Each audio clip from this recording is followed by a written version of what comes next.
ఏంటి ఇన్ని కాయిన్స్ ఉన్నాయనుకుంటున్నారా? ఇదంతా 7 ఇయర్స్‌గా నేను దాచిన కాయిన్స్ అనమాట. ఈ ప్లాస్టర్‌లేంటి ఇట్లా పెట్టారు కాయిన్స్ అంటే, ఇది మొన్న దీపావళికి అమ్మవారికి డెకరేషన్ చేశారు ఇలాగా కాయిన్స్‌తో.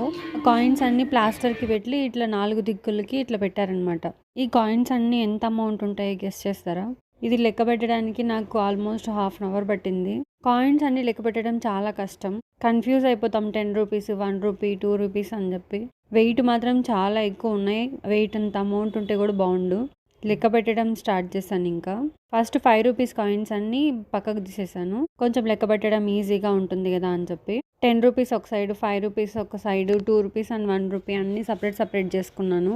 మొత్తం ఇలా 100 రూపీస్ ఉండే కాయిన్ తీసి ప్లాస్టర్ చుట్టి ఇలా పెట్టేశాను. మళ్ళీ లెక్క పెట్టుకోవడం కష్టం అని చెప్పి. ఇది టోటల్ అమౌంట్ ఆల్మోస్ట్ 1200 వరకు ఉన్నాయి. ఈ 1 రూపీ కాయిన్స్ మాత్రం అలాగే వదిలేశాను. అవి ఒక 150 రూపీస్ వరకు ఉంటాయి. 1 రూపీస్ కాయిన్ మాత్రమే వదిలేశాను. మిగతా అన్ని ప్లాస్టర్ చుట్టి అలా పెట్టాను అనమాట. Thank you for